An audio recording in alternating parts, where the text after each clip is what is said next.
This podcast is brought to you by Rebecca Cassells of the Rising Dawn series. Do you like violence? Do you like smut? Are you tired of the stereotypical novels of werewolf romance out there and want something a little bit different? Then pick up Sparked Revolution, Book 1 in the Rising Dawn series by Rebecca Cassells. Available on Amazon, in Kindle and paperback.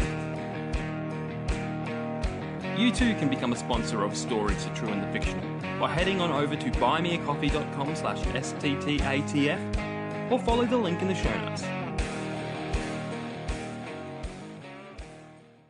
Hello guys and welcome to another episode of Stories, the True and the Fictional. It's another interview. It's going to be a good one. But before we can bring in our guests, we've got to do the spiel. We've got to do the sponsor run and all that stuff. But first, Ryan, I say this every time, you say this every time, but are you still living the dream?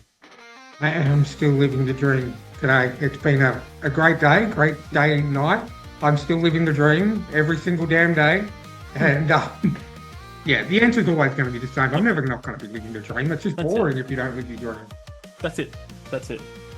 We do feel a little bit wired tonight because we are recording tonight, and I'm feeling like usually with international guests we're on the opposite time. It's like it's night for them and morning for us, but this is good. Yeah. I'm feeling good. So guys, check out our sponsor Rebecca Cassells, Martin Kearns. Martin Kearns has a great new book out. It is scary. It is spooky. I think it's called Kinda. It is. I've just put it on the screen using magic. Check out my books. Ancora's been out for probably a month and a half, so check that out. And let's dive right into it.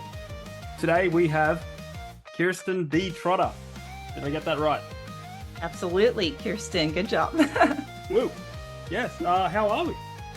Oh, I'm wonderful. I think my son is a little concerned that you guys are upside down right now, so on the other side of the world. But yes. We haven't fallen off yet, so it's all good. Still hanging in there. That's it. So the question we always ask is, who is Kiersten D Trotter? Who are you? I mean, what a question, First of all, I'm a wife and I'm a mother, and I am so blessed to now get to say that I am an author. And this is a story that I have lived in this world in my imagination for longer than I can remember living without it, So to finally put pen to paper and bring it to the world so everybody else can share with me is just such an incredible blessing. Awesome. And I got to say right now, because it is superly distracting me, is that Star Wars on VHS behind you? Absolutely. Like the originals. Han shot first. Yeah. Han shot first? Yeah. What was that? Han shot first? Han shot. Yeah. Han and Greedo. Yeah. Awesome. Well, we are going to probably get into that at some point. But it's a worthy debate. At first, we've got icebreakers. We do icebreakers. Everybody loves them, apparently. So, because I'm going to go first this time, Ryan. I can't remember who did last, but I'm just going to do it. I did last, I think. If you could get rid of anything in the world, what would it be? And please, this isn't Miss Universe. You got to be selfish. I can do that because we are heading into summer here. And with summer comes all the creepy crawlies. And I don't do spiders. I don't do frogs. Frogs are a really big problem. Really? And especially snakes. If we could just... no more creepy crawlies, I just want to go outside and enjoy the sun. I don't want to have to worry about if a snake or a frog's going to jump out at me. Well, it sounds like you want to depopulate Australia because oh no, we've got it all. We'll send the emus after them. Yeah. Emus. Emus. I'm sorry. Yes. That's a big thing for me. Like I think we've had one overseas guest actually pronounce it properly. Everyone else over there. I guess it's just one of those things that we say differently to what you guys say, Yeah. Well, it was interesting because I sent a book to a bookstagrammer over in Texas, and she posted a video, tagged me in it, and she went, "Letters from the Emu Walk," because I got an emu book, Uh, and she said it perfectly.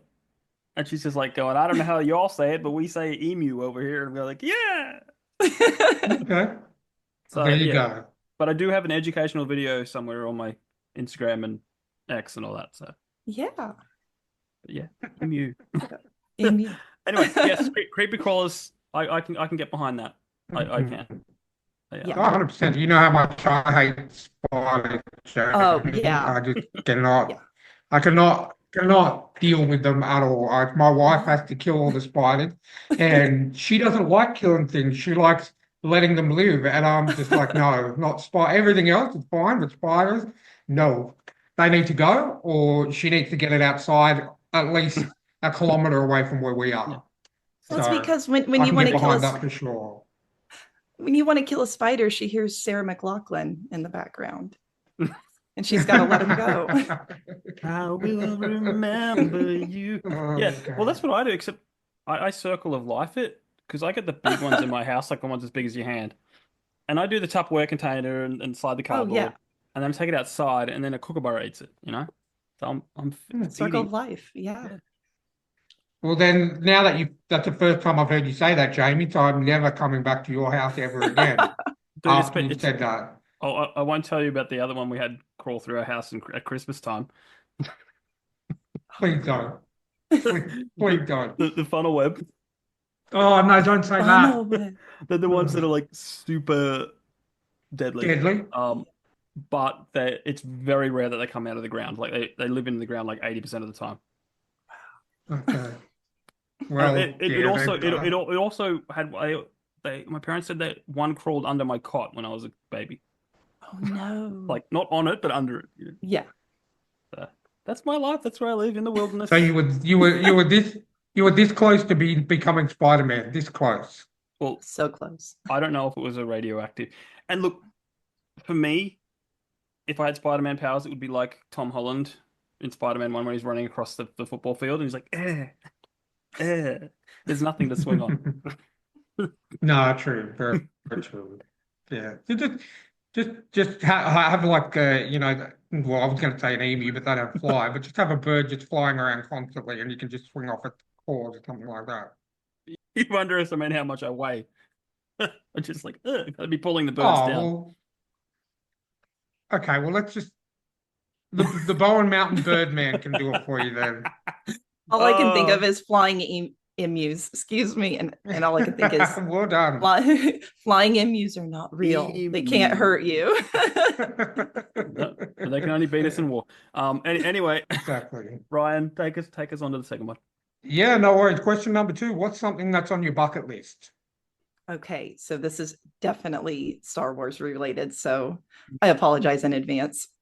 Okay, so ILM, Industrial Lights and Magic, who created Star Wars.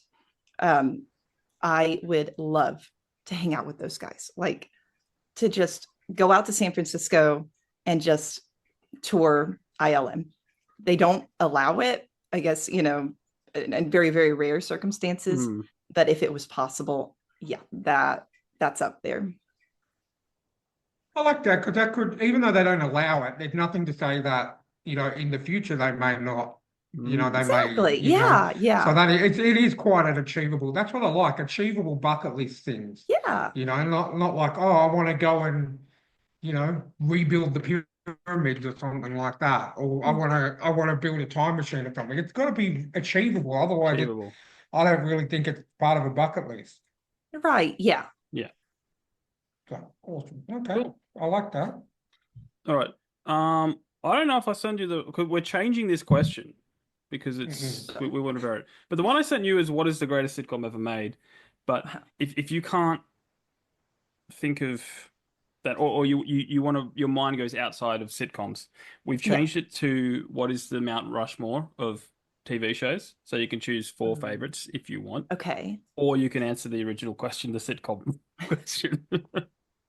Okay, sure. I'll do the 4. I can. The Mount 3 Rushmore. came to mind. Yeah, 3 came to me really quickly, but I'm gonna have to think a minute on that 4th. So maybe it'll come to me as in a we go. moment. So Well, yeah. run us through what is the first face of the Mount Rushmore of TV shows? The first face. So I was raised with all of the doctor shows, So I loved House. I could watch Ooh, okay. every episode of that again, and so along with the doctor shows. So that would be the first face. So the next one would be Scrubs. I think that maybe falls in like a sitcom. Yes. I think it is, So that is the that correct one answer. excellent. That's the Abraham Lincoln of sitcoms. It was great, and every episode was hilarious. Mm-hmm. Yeah, it was awesome. And then I was a big fan of Friends, So Yep. again, you can just turn it on, If I were to pick a fourth, though, man, it's escaping me. I don't know. Maybe probably another Grey's Anatomy, I'd say. That one's the older seasons. I really enjoyed the older seasons. So. Okay. Well, I accept 3 of those answers. I think we could sort of come from an era of the doctor shows too, with ER, Chicago Hope, Grey's Anatomy, Scrubs, obviously, the big favorite of ours. And but I find that the second two, Friends and Scrubs, are the two that I like. And what was the first one you said again? House. Yeah. So House and Grey's Anatomy are the two that my wife likes. So nice. That's very, very, very convenient. It's like you've been in both of our minds and extracted those answers. But no, I haven't watched. I haven't watched House. I've been meaning to. It's always been on the list, but yeah, Grey's Anatomy is just a little bit too not up my alley for me. That's McDreamy, McSteamy, McShaney, and all these. But it's still we got that great line from Scrubs where it's just like, I gotta get home and watch Grey's Anatomy. It's like they've watched our lives and put it on TV. Oh, I love Scrubs is my all-time favorite. Yeah. It was great. It was great. Sadly, I think if anyone answers that question with Scrubs, I think Jamie will let the interview continue on. Yeah. That's why Martin Kearns will always be the awesomest, because his answer was Scrubs when he first came on. Now he's a sponsor. So we are sponsored by someone who loves the best sitcom. It is. Yeah. Yeah. I agree. Yeah. Cool. All right. All right. Next question. Question number 4 is, what is your zombie apocalypse plan? Oh, okay. Well, I got to keep my husband alive, because my husband is my zombie apocalypse plan. That man, here lately, it's been everything technology. I feel like I'm 800 years old because I've had to catch up so quickly. I didn't even know how to log into Discord or use it. And so he just like he's a hacker, he just sits down. Oh, you're in, you're good now. Oh, okay, thank you. But he says that he has quit more hobbies than I've ever started. And some of those include, he got into flint napping, where you strike the rocks together, and he has made so he's made obsidian arrowheads and stuff. So if I can keep him well fed, then I'll be good. So just not overfed, not overfed, no. Because the last thing you want is a zombie apocalypse to happen and he's having his nap because he's overfed, Exactly. It's like, wake up, we gotta go. That's awesome. Arrowheads. Oh, they're pretty cool. Yeah. I think I'm gonna take your husband for my zombie apocalypse plan now. I'll catch a plane straight over there. He'll be down for that.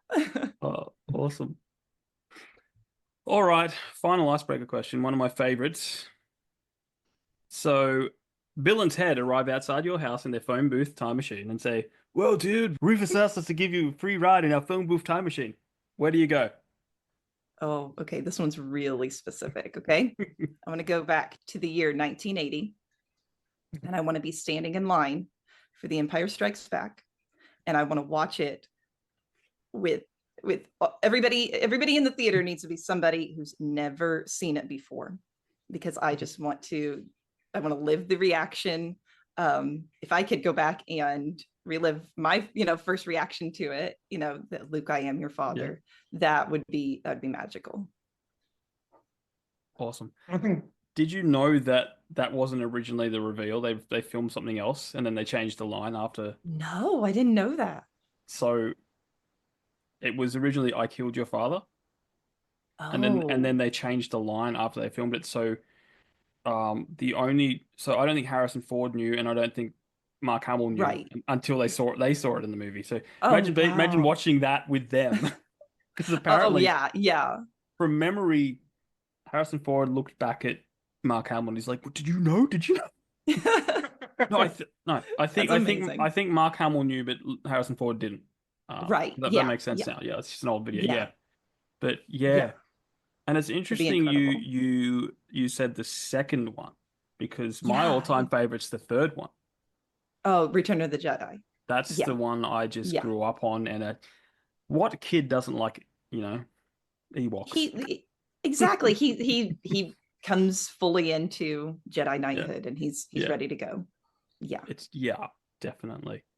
so. In Um, relation to that, I do have a question. I'm not sure if in America they did the same thing as they did out here, but probably about 15 years ago, they re-released the first three in cinemas out Right. here. Yeah. Did they do that out there? And did you get a chance to go and see Empire Strikes Back in the cinema back then? You know what? I can't remember if they ever did. I don't think they did. And if they did, I Okay. didn't no, go. well, Yeah. I think they released it everywhere because they the remastered version, and they added all the scenes. Right. Yeah. All of them were re-released in the cinema because I remember going to Okay. see them. Yeah. But Yes. I Yeah. never liked them because the quality, it went from like VHS-y Exactly. to like now Jabba the Hutt's like, "Hey, I'm walking around," and you're just like, "Oh, that Yes, exactly. it doesn't translate." If you There's wanted to do something, that, yeah. you should have gotten Some, the suits. right. Yeah, Yes, there's something magical about the old ones and the yeah, puppeteering, and it yeah, just all flowed together. So yeah, yeah, it pulls you out of it a little bit yeah. to watch the remastered ones. Because it was especially, I think the thing that did my head in the most was like the Cantina bar where they added that, Yeah, "Oh yeah, yeah, baby," and yeah. just like going like they went from Right. to Yeah, some yeah. CGI thing in your face, and I'm going like, please don't. Yes, the lady singing was distracting. So. And and I got the biggest score because like around the corner from me, someone was throwing out 500 DVDs, Uh-huh. 500, and I went through them Wow. all, and I sold off a lot on Facebook Marketplace. But then I found the very first um, DVD release of all three Star Wars. Wow, that is Like a the find. very Yeah. first one. I'm going like Yeah. the one where Han shot first. Yeah, yeah, You know, exactly. I'm like, that is so rare to find. That's special. Yeah. It was very special. Um, so you passed the icebreakers. Mhm. Nice. Now we get to move on to the fun stuff. This podcast is brought to you by Martin Kearns and the Valor of Valhalla series.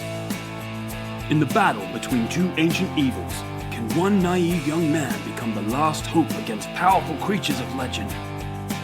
Beneath the Veil is the gripping first book in the Valor of Valhalla dark urban fantasy series. If you like reluctant heroes, infernal myths, and bloody epic clashes, then you'll love Martin Kearns' formidable foray into the unknown.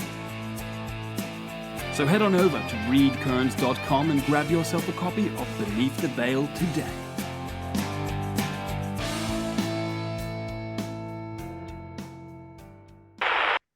Oh boy. Well, it's very specific. We start with, what was your writing journey? How'd you get into writing, and how'd you get to where you are, essentially? That's all I've known. I've only known myself as a writer. I started reading very, very young and just immediately wanted to write my own stories. I had a very impressive one when I was about 6 called Moose and Bear Friends. And so that was released, no, I'm joking. That was my first attempt at writing. And I've only grown since Moose and Bear Friends. So That's awesome. I found like my old school books from the 90s, when I was in primary school in the 90s, and I found a fan fiction story I made. It was called Wolverine and Cyclops. Oh, nice. And they go and fight all the there's this villain called Toon, and I think he made robot versions of all our favorite cartoon characters, and their plan was to make all the kids disobey their parents. Oh, And so Wolverine and Cyclops had to fight them. And you know Uh, what? fantastic. The plot of that story is still better than the original X-Men 3 movie. So there you go. There you You go. could Yeah. have. I would have much rather watched that than X-Men: The Last Stand. I'll tell you that. That was written before any X-Men movies were out. I would have been Yeah. 10 years old when I wrote that. Oh, Wow. wow. Yeah. Uh, um, Yeah. That's about the age when I took on like my first, I'm going to write something big, you know. Um, so I just started jotting down ideas at about 11 years old. And I wrote a first draft of it. And it was probably, it was probably 30 or 40,000 words, you know. And as I got older, I took like grammar classes, you know, as you do in high school. And I was like, I've got to redo this. So I redid Mm. it, and I redid it again. And then when I was 19, I went ahead and I printed my first book. And it was about 350 pages. And it was set in the same world as I'm writing in now. Different characters, different story. But it was a really neat experience to go for it and just I'm going to write a novel. I'm going to go for it. So that's where you could have found me as a teenager on a Friday night, is tucked away in my room writing. You know. wow, completely the opposite to me. That's. I was going to say that. I was going to say that that's pretty much exactly where you would find me when I was a teenager. Right. But you know, because me and Jamie were both in punk rock bands when we were growing up, Oh, and nice. not the same one, but that's how we No. initially met. Our bands Yeah. used to play the same show. But I didn't join that band until I was 21. So up until going through high school and everything, I was just like I wasn't writing. I'm not talented enough to write work. I write music, but not actual stories. I'm more of the reader of the two of me and Jamie. And but yeah, that's exactly where you find me on a Friday and Saturday night. Yeah. Going just nerding it up on I was probably playing video games or watching, really bad B grade movies and B Yeah. grade It's horror movies. underrated. Oh, Staying yeah, home is 100%. definitely underrated. Yeah.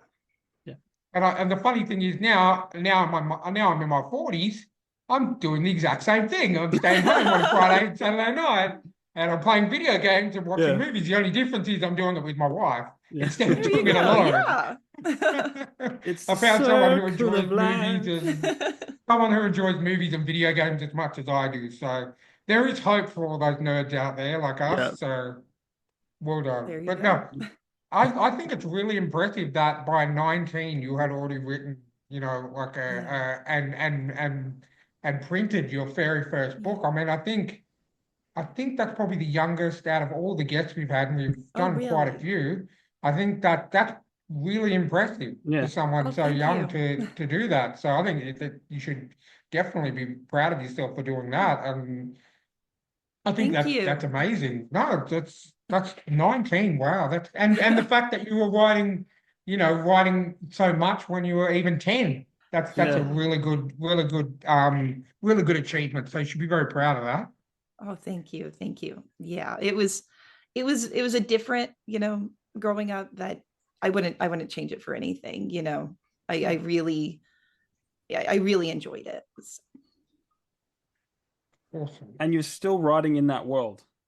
I am. Yeah. I'm still writing in that same world. I carried over one character from that original book, and I actually write from the male perspective. I follow a character named Victor, and that's all I know how to do. I've tried to write things following a female character, and it just doesn't work out as well for me.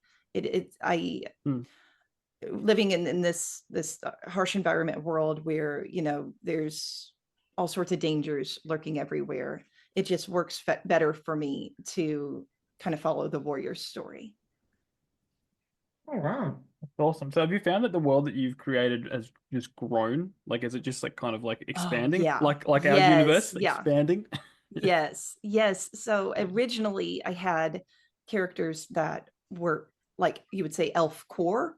Yeah. Now I have Mhm. real elves, and now I have Yeah. a real elf story and where they came from and how they got to this sprawling volcanic island, Yeah. as my editor has insisted I describe it as. Yeah. Look, I'm gonna spring a question on you. Okay. Um, it is a question called the Amy Cormac question because we have a we have a guest who came on once. Oh, He's like an almost like an unofficial sponsor because of how much we talk about him. I know. Every single episode he gets a shout out Yeah, from us because unintentionally. of this question. And then sometimes the guests are even like we had the guest last week who brought him up before we actually brought him up. So Yeah, there you Funny. go. Yeah. He's your that's fine. mascot. Yes, well, Yeah, pretty it much. is. It's I'm sure all. he'll love to hear himself referred to as our mascot if Well, he's listening. look, I release this as a segment every time, so he gets tagged in every time. So there, time There that you happens every time. go. But it's about maps in books because he Okay. he likes them, but feels like they're not always necessary. Depends on the book, sort of thing. Yeah. But either way, an argument came out of it because guests came on. Now all they talk about is maps. So whenever I get a hint at maps, I have to ask the guest, and Okay. it's always the same answer that's different to Amy's, but.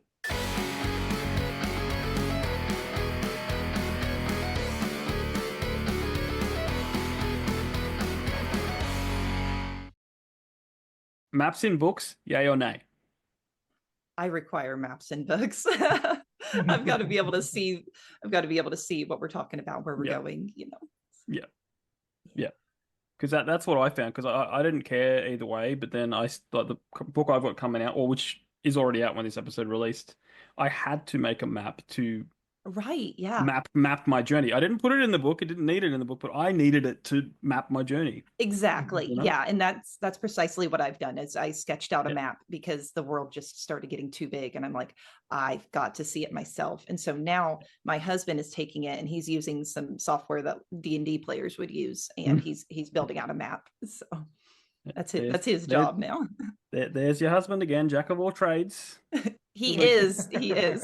he's like, well, I used to be a cartographer. Exactly. Like, Yeah. No, that sounds about right. For about 3 weeks. 3 weeks he was a yeah, cartographer. So yeah. You're I painting a think that's wonderful like picture. I think that's like when you mentioned, you're saying how you're not very technologically advanced. I think that was, right. the feeling you're feeling when I used to, the internet would be down at my place when I used to live with my family, and they would ask me to fix it, and I'd just literally turn the modem on and off again, and it'd work, and they just go, "Oh wow, you're such a hacker, you're such a." I was just like, Exactly. Yeah. I yes. I don't want to make this the your husband podcast, but I keep thinking, I keep feeling like I've got this sitcom thing in my head, like that you're living a sitcom, and it's always the character that, oh, by the way, I used to blah blah blah blah, and it's Yeah. just like as your life goes on, you're finding out something. That's Travis. That's him for sure. Any subject you bring up, he has been heavily involved in it for Yeah, about 5 minutes. So yeah, yeah. Oh, yeah. No, I've got that. Yeah, that's Oh, awesome. okay. Yeah. So let's talk the endowment. all Tell us right. what's it about, or introduce us to the world, whatever you feel. The floor's yours. Just what is it? Okay. This one's such a hard question. And I think probably every writer feels the same, that to write, this enormous book. Okay, that's fine. Summing it down to 300 words is impossible, Yeah. The Mhm. dreaded back blurb. Exactly. Oh my goodness. I sent mine to my editor yesterday and he shredded it to pieces. And he goes, but don't worry, it's hard for everyone. So I don't know what that means, but we've got work to do. So Yeah. the endowment, like I said, it follows a warrior named Victor. He comes from absolutely nothing. He's a captain. He's a soldier, comes from absolutely nothing. And he discovers that he has some very interesting abilities.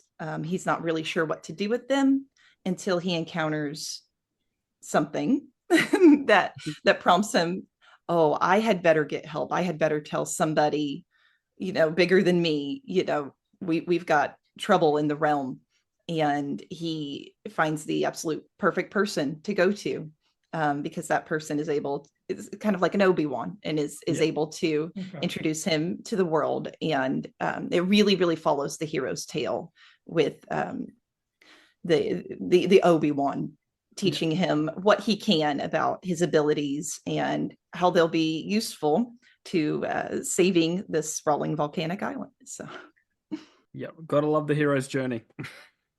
it works every time. If you stick with the hero's journey, you're going to have a beautiful story no matter what. That's it. Yeah. Definitely. I think I'm a really big fan of as I mentioned before, I'm a big gamer, and I'm a fan of role-playing games and Japanese Yeah. role-playing games. The hero journey is just my cup of tea. Yeah. Obviously I love Star Wars, love my fantasy, my Lord of the Rings, all that Oh, kind of yeah. thing. Yeah. So you can't go wrong with the hero journey. I think a lot of people try and you could, when you think the hero's journey, you think, oh, it's not that hard to do. You've got a hero who comes from nothing, and the journey from zero to hero essentially. But there's very few people that can actually get it right, and get it right so that Yeah. it's interesting and want having the readers or Right. watchers Yeah. or gamers to want more. And I think I think there's very few fantasy authors that I have read that actually get it done. So I'm actually really looking forward to checking out your book, and Wonderful. uh, Yeah. I like the sound of it so far, because I haven't read a good fantasy book in a while, probably Yeah. since Martin Kearns' book actually. Yeah. Um, so do you think that this is it a one and done, or is this going to be a trilogy or an unnamed amount of book series, or what do you think about Yeah. that? Like, I think we've got an unnamed amount of books. I okay. could write 500 years back. I could write 50 years back. The sequel to The Endowment is eating at me right now. It is begging to be written. I have probably the first 3, 4, 5 chapters ready to go in my mind. I'm ready to do this. So yeah, it's just as soon as we can get this first book some legs, get it going, then I'm going to jump right back into writing its sequel. I'm very excited for that. Awesome. Oh, that's good. Because I mean, who writes a fantasy novel nowadays that only has one book? I mean, Right. Yeah. it's like Yeah. it's a minimum of two to a trilogy, and especially if you get enough people behind it, and you get enough support and enough people Yeah. that actually really like it. The sky's the limit. It doesn't have to be a trilogy. It can be, Yeah. like you said, an unnamed amount of books. Yeah. Yeah. I've tried to be a little bit clever in filling in some time to where we can go back to, if I wanted to write something in the YA, make things a Oh, little yeah. less mature, then we could go see what it was like when he was younger. Yeah. So I'm trying to be really thoughtful with that, because I could write in this Right. world forever. Yeah. Um, the author of the Wheel of Time went on for like 20 books, like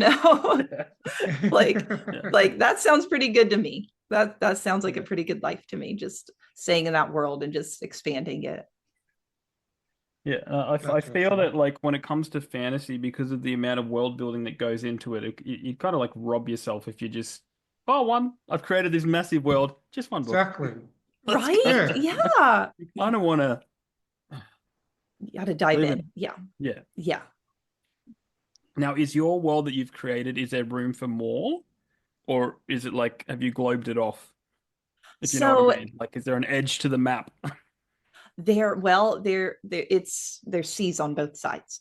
So Okay. with the next book, we're gonna encounter people from the southern continent.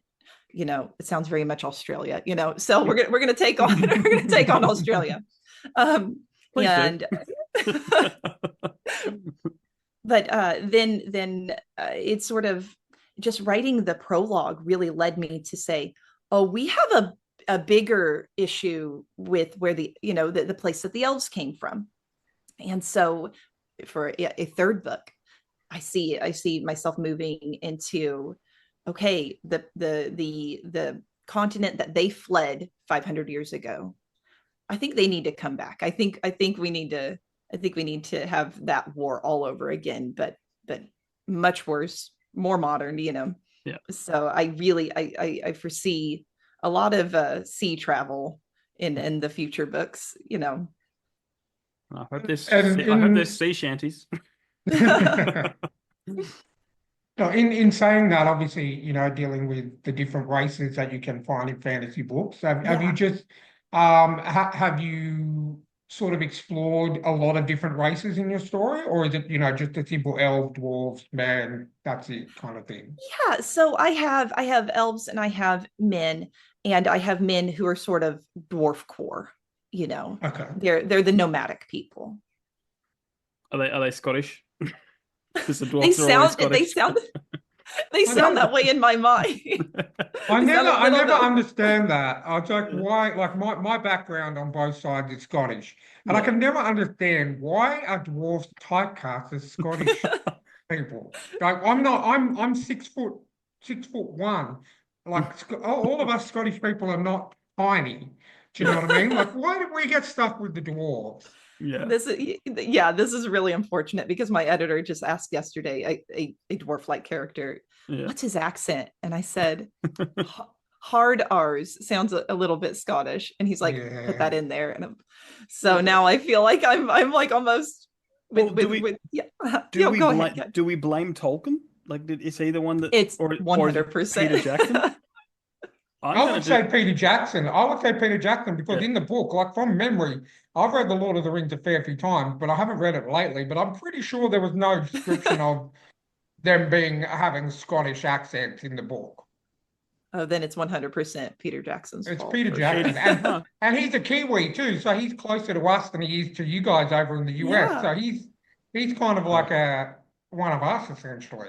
Yeah. Yeah. I'm literally Googling why.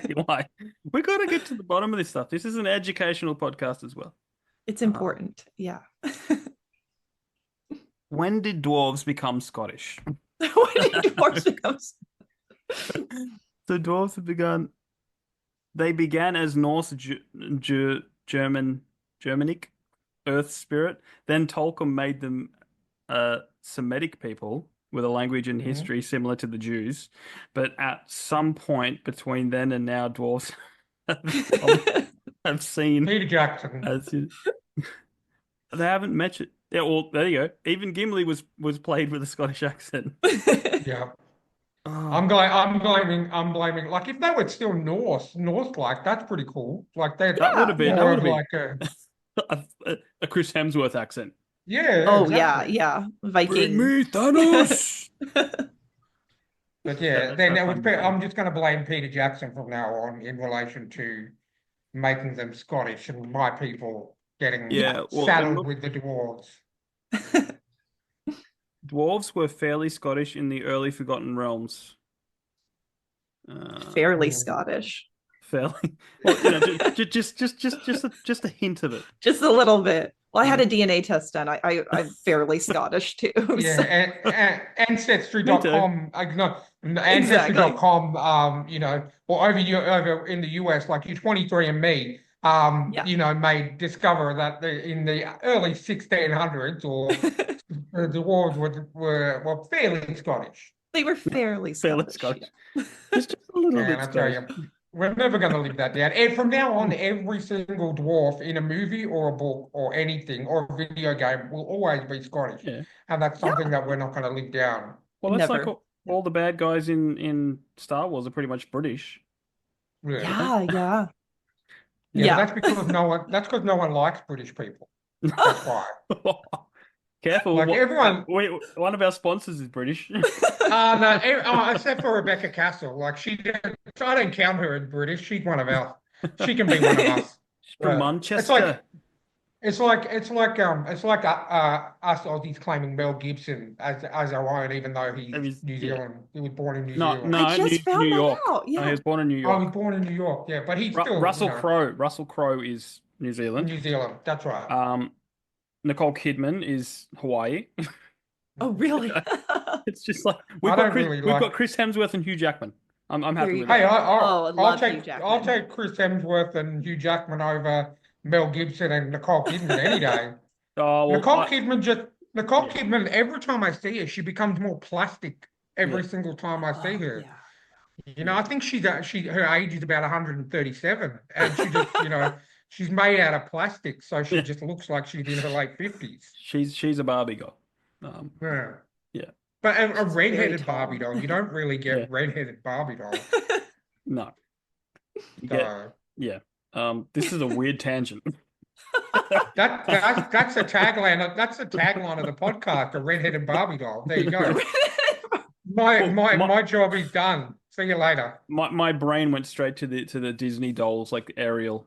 Yeah. The Mm. old yeah. I don't know why it went there, but I think my sister used to have one. Um, yeah, It's okay, Jamie. You can admit that you used to watch Little Mermaid. the little movie. Hey, I like. Well, dude, that's better than Hmm. anything Disney's put out today. True. Yeah. True. I was a Good fan. old. I went out to the movies on Saturday, and the person that I went with, I was saying that my wife initially wanted to see Snow White until I said no chance in hell. And then the person that I went with, she said she actually went and watched Snow White with someone in her family, and yeah, it's not good at all. And I was like, I know, it got a 1.3 on IMDb. It's just that's what I mean. I swear Rachel Ziegler, the girl that played Snow White, is working for Warner Brothers or something like that because Right? Yeah. Yeah. she wanted to just get Disney to stick to what it knows. Do you know what I mean? Like you've got Exactly. Yeah. Marvel, Yeah. you've got Marvel, you've got Star Wars. Just leave it alone. Yeah, Exactly. Yeah. Yeah. We want they to go to the Disney movie, see the yeah beautiful Mhm. princess. We want to hear yeah that whole story. yeah, I agree. and Yeah. that's why they cancelled the live action Tangled. There was a live action Oh. There Tangled. was, but now it's Oh. been like Oh, almost yeah. indefinitely postponed. I'm going like, you don't ruin that. You That don't was ruin it. Yeah. That's exactly what I was getting ready to say. that Like, don't was the ruin Tangled. Yeah. that was the because Tangled not only gave us, I hate Frozen, but I respect it because it's yeah, but it also gave us Gallivant. Okay. Have I'm you not seen sure that. Gallivant? No, no. Have you got Disney Plus? Yeah. Yeah. It's on there. It was written for Zachary Levi because he did Tangled, Uh-huh. but then Yeah. I think he went on to four. But it is a medieval musical, Oh, nice. and Alan Menken does the music for it. Oh, yeah. So Yeah. it's Disney, Uh, but it's for adults, oh, nice. and I it is love the that. funny. Look, I can't get enough of it. There's only 18 episodes. I binge it all the time, and it's just fantastic. In season two, they start breaking the fourth wall a lot, so it's so good. That's It is awesome. I Well, was I was a bit hesitant. I was a bit hesitant when Jamie described it to me, but then I ended up going home and I watched all of season one and two in a weekend, and it is really good. It's it's really binge really good. worthy. Yeah. yeah, Yeah, Well, 100%. Episodes are like half an hour long. I think well, there's 20 minutes pretty what much. 20 minutes, yeah, 9 episodes per season or something like that. And And there's like um, three songs an episode yeah, roughly. yeah. Um, and it's got a great cast. It's got Vinnie Jones. It's got a guest appearance from Ricky Gervais. It's oh, got nice. Yeah. Kylie Uncle Minogue. Kylie Minogue's in an episode. Um, Jesse from Full House is in an episode. Oh, funny. Oh, Yeah. John Stamos, John yeah. Stamos, yeah.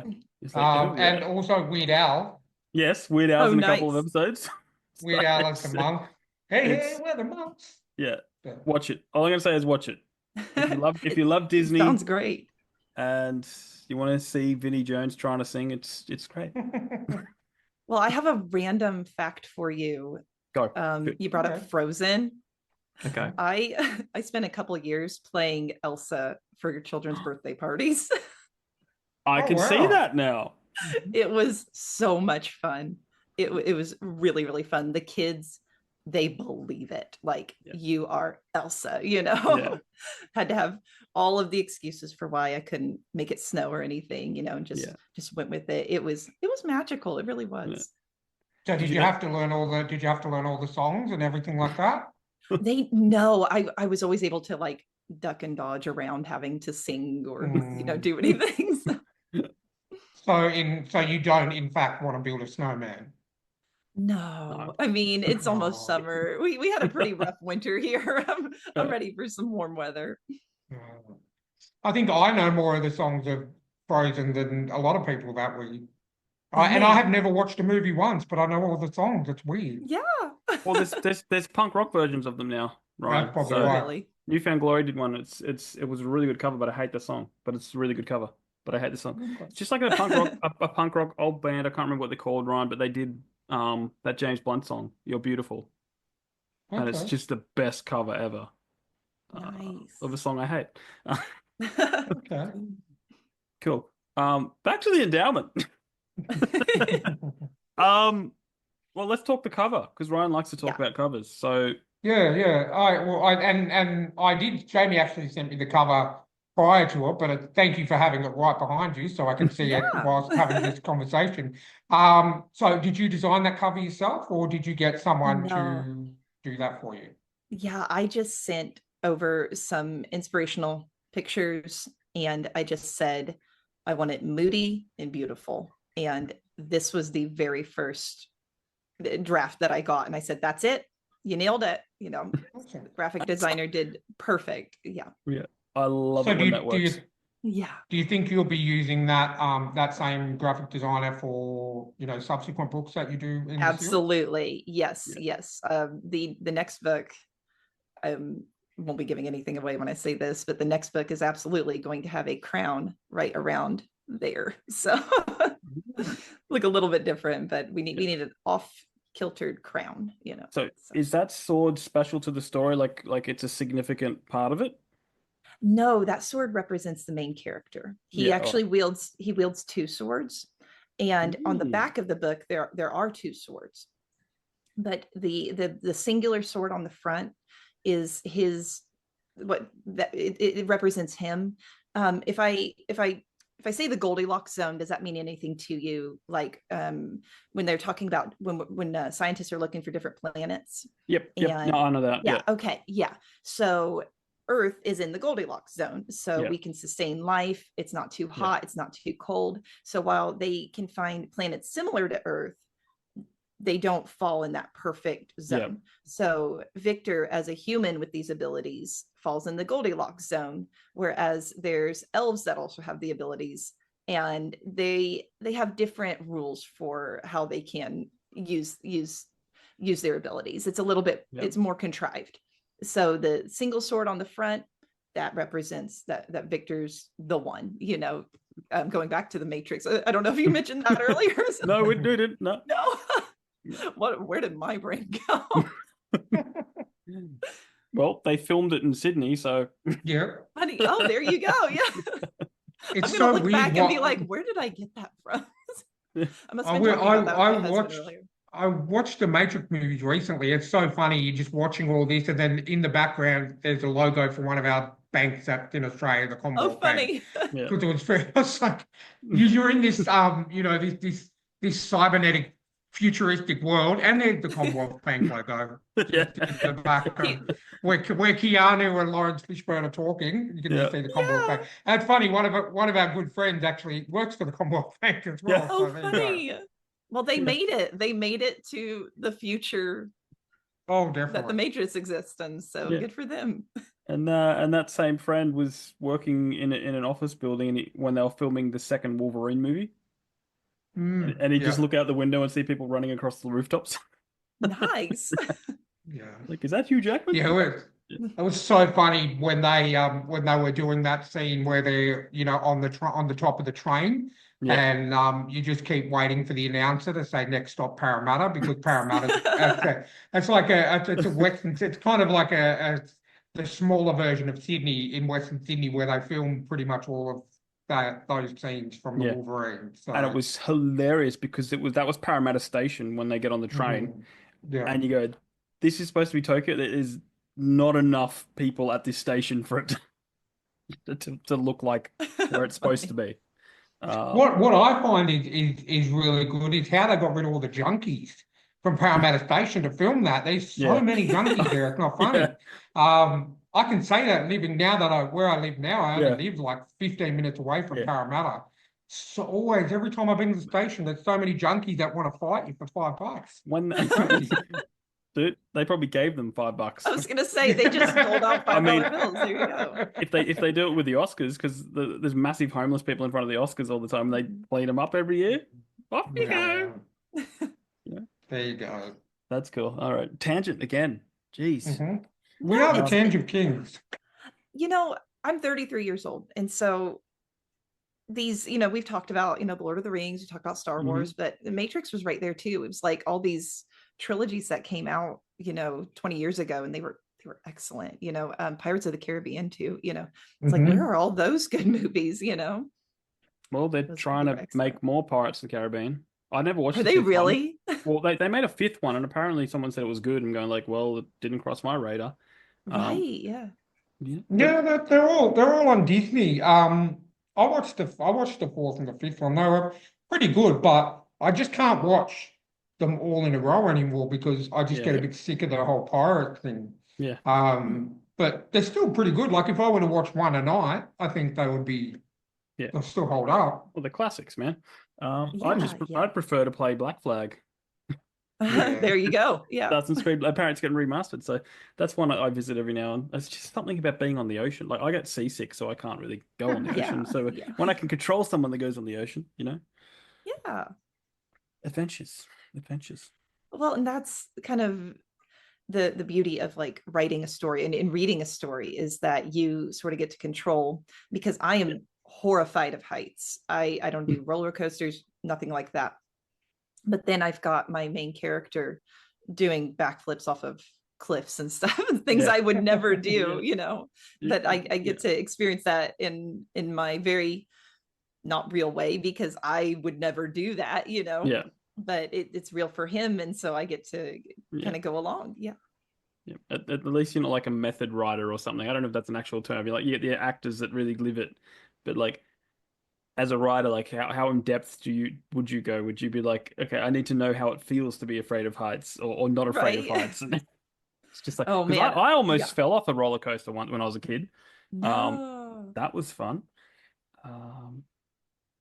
But That's yeah. horrifying. Yeah.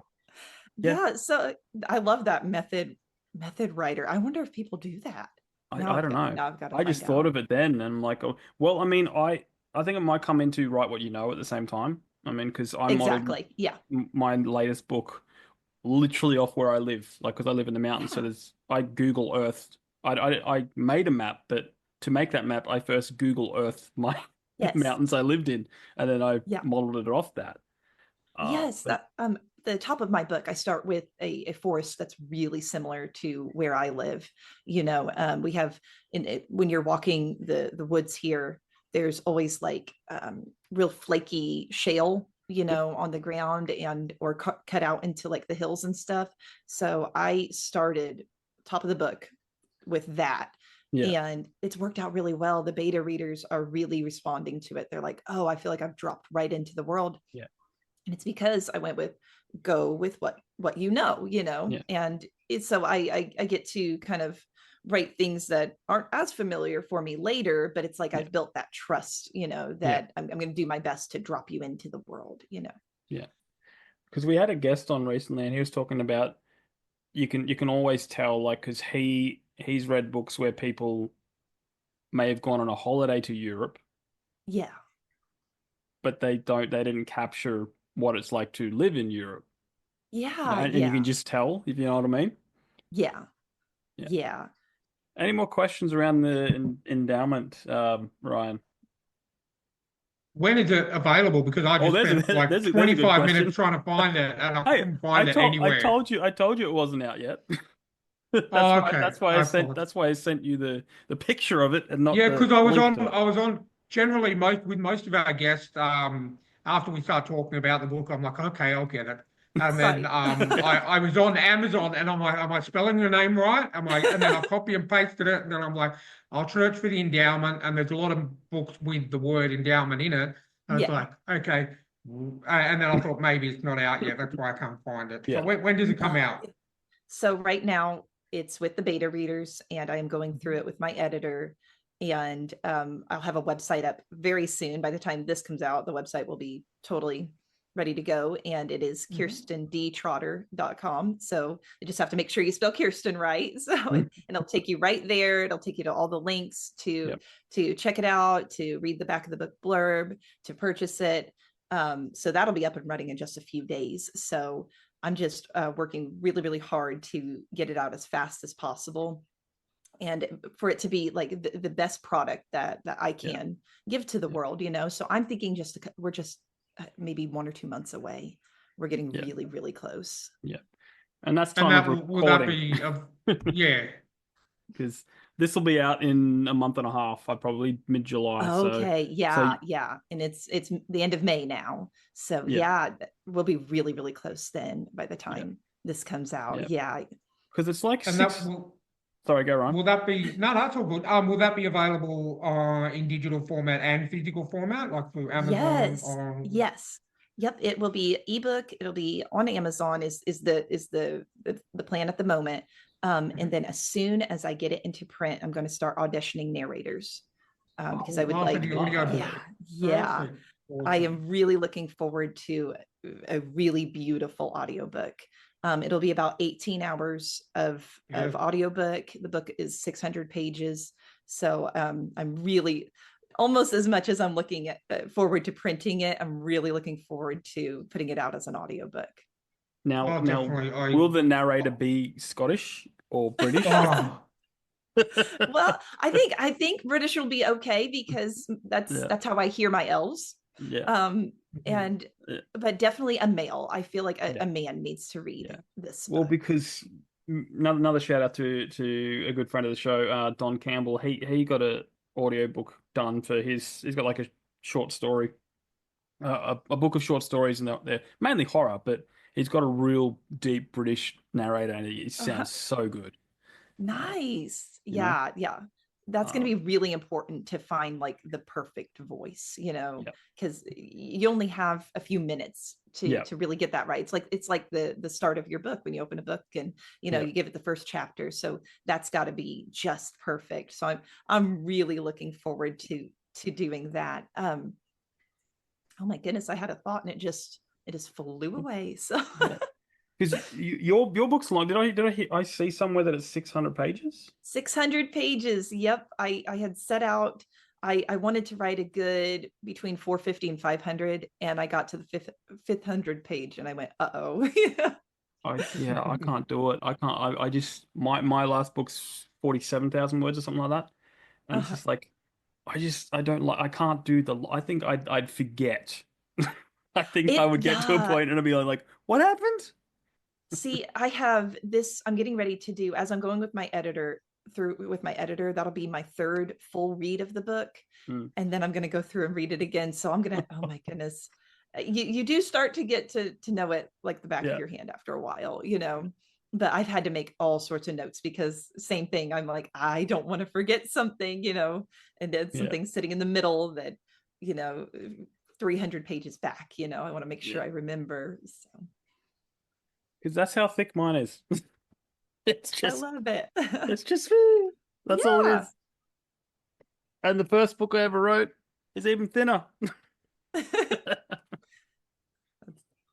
I think I got way too many stories in my head, and I just go bump, bump, bump, bump. Right. Yeah. Yeah. I think it's helpful that I right now my interest is to just stay in this world. So it allows for, a little bit bigger volume each time. Now this book spans 15 days. So future iterations will probably be over more time, but this one is like the best 15 days of best and worst 15 days of Victor's life. So 15 days and it's 600 pages long. Jeez. Yeah. Long days. Yeah, he goes through a lot. So. Oh, geez. But no, I had a thought and I lost it. I take it you're more of a plotter than a pantser? Okay, so when I started this book, I had no idea where I was going with it. I had absolutely no idea. And I started, he was just running. I didn't know what he was running toward. I didn't know what he was running from. And it just grew from there. So now I'm a plotter, I want to kind of know a little bit where I'm going before I write, but it started out just, well, what if this happened? Blah. Yeah, Yeah. exactly. Yep. He was just running. It's like Forrest Gump, I was running and I'm running. So just out of curiosity, how long Uh-huh. would you say that it actually took you to write the endowment, the first part of this book? Oh no, I can't believe I haven't said Series? this yet. I started this book December 19th of 2024 and I finished April. Wow. Yeah. I cannot believe I haven't mentioned that yet. Yeah, April 25th was the day that I finished it. Like I said, we're in the editing portion now, but I wrote the last words just a handful of weeks ago, so I wrote it in 4 months. Wow. That's the true sign of a good writer, to be able. I mean, Oh, I always one of my favorite horror writers of all time is Stephen King, and the fact that he brings out a new book almost every year, and yeah, they're like this big. It's yeah, like, hundreds and hundreds and hundreds and hundreds of pages. yeah, The fact that he can do that every year is just insane. So the fact that you've yeah. written 600 pages in 4 months is incredible. Oh, yeah, it's been amazing. Like it brought out a part of me. See, I had a long hiatus between writing the book that I did that I published when I was 19 and now been through all sorts of things that now I can write authentically from. And so when I sat down to write it, it just came out. It was ready to be told. I knew the world. I was ready to go. Um, I've had a lot of going to bed at midnight and waking up at 4:30 a.m. Yeah. So I've only been a few weeks out from the hard writing. So my whole just body and mind has had to get used to, oh, okay, now we're sleeping 8 hours again, Yeah. but I still, some days, especially now that we're editing, that is very Yeah. exciting. And so for anybody who, is questioning, do I want to have an editor or not? I was there. Like, I was like, I don't know. I'm really, really afraid they're going to want to mess with the story. Yeah. And my editor, Jared, he is line editing. So all he's looking at is, will the reader understand what you're trying to say? And if not, then let's add some clarification, or maybe this word instead of that word. And it is a lovely, it's a lovely experience. We sometimes will both be on line at the same time looking at the document, and then we can chat about it, and make decisions that way. And it's actually a really enjoyable process. I wasn't looking forward to it, but I'm really enjoying it now. Well, I think Jamie of the same kind of. I've heard you say many times, Jamie, that you have too much, like you want to control everything about your I get books, that. and Yeah. you would, I can understand that because it's something that you've created. It's Yeah. your Right. baby essentially that you created, and for someone to come in and read it and go, how about we just take this whole section out and try? I would be like, no, do not do that. Yeah. So, to have someone sounds like you're very much like that, Kiersten. So Oh, to yes. have Yeah. someone like yourself, actually love the editing process, I think that Yeah. shows that not all editors are out to completely Exactly. change Yeah. everything about your work. See, if I Yeah. was your editor, I'd be like, this could be 3 books. That's my dad. My dad has said that so many times. He's like, Kiersten, why? Why does Why? it need to be 600? Yeah. Yeah. As I was writing it, I said, I wanted to stop at around 500. And I sent him a text. I said, Dad, I have really bad news. We're going way past. And he's Going like, way why over. can't it be 2 books? Because it's only 15 days. That's why. Oh, yeah. No, props to anyone that can write long books because I just don't have the attention span for it. Because once I get done with the first draft, then I'm like, okay, now I got to go back, and then it'll be like, Right. Yeah. Yeah. It's a that's lot. Like yeah. I'm looking at the manuscript right now. I printed it out. And so it's heavy. It is so Did heavy. it take a whole tree? Like, how many trees did you have Oh to my kill? goodness. Oh yeah. Well, each one is, I think because they're front and back, they're like 260 computer pages, Oh. So I printed like 7 of them, but then the printer had an issue. So they actually printed me 14 of them. And they are very, very heavy. Yeah. Cool. So when you're actually when you're organizing the print copies, are you just going to do paperback, or are you going to have some hardcover editions as well? I would love to have hardcover. In fact, my dream is, and that's kind of where I'm looking at, do I want to exclusively print it with Amazon, or do I want to look at maybe like using Ingram Spark or something? Is because yeah. I'll show you mine because I did a hardcover through Ingram Spark. Give me 1 second. And they do the covers. Yes, yeah. So underneath mine, it's just the artwork. Oh, that's beautiful. That's it. It's just like the whole thing. Yeah, I love that. And then you got the paper thing, and you can put whatever you want in it. It's really good. They're really good. Yeah, that's what I've heard. Yeah. Their prices have gone up because of, I think they say Trump, but with all these tariffs and stuff, but like, yeah. But however you feel about that, it's just like, it's still because it's still pretty cheap to print. Like you can, get it printed however you want and then charge whatever you want. Because I find that it's me selling them personally, I'm going to make more money than Amazon or even Ingram Spark. Yeah. Because you can print them at cost and then sell them at however you like. But exactly. Yeah. And I know Amazon doesn't do the dust covers. Yeah. They do hard covers, but they don't do dust covers. The dust jacket. Yeah. But you've got a fantasy, so I think it's kind of you have to. Exactly. No, I agree. And I would love, the dream would be to do sprayed edges. I know, like used to, they were usually like, gold or silver on the edges of the paper, but they can do like images now, and I'm like, oh, that'd be so beautiful. It's so cool. I never thought I'd ever look at a book and be like, wow, that's all, because I was very anti-book as a child. Oh no. I've had quite the journey. The hero's journey. I wouldn't know if it's a hero. It's like, well, if it was, reluctance. So it was 27 years of reluctance. You got to have reluctance in the hero's journey. It's necessary. But that long? It's an extended, kind of like when very stubborn.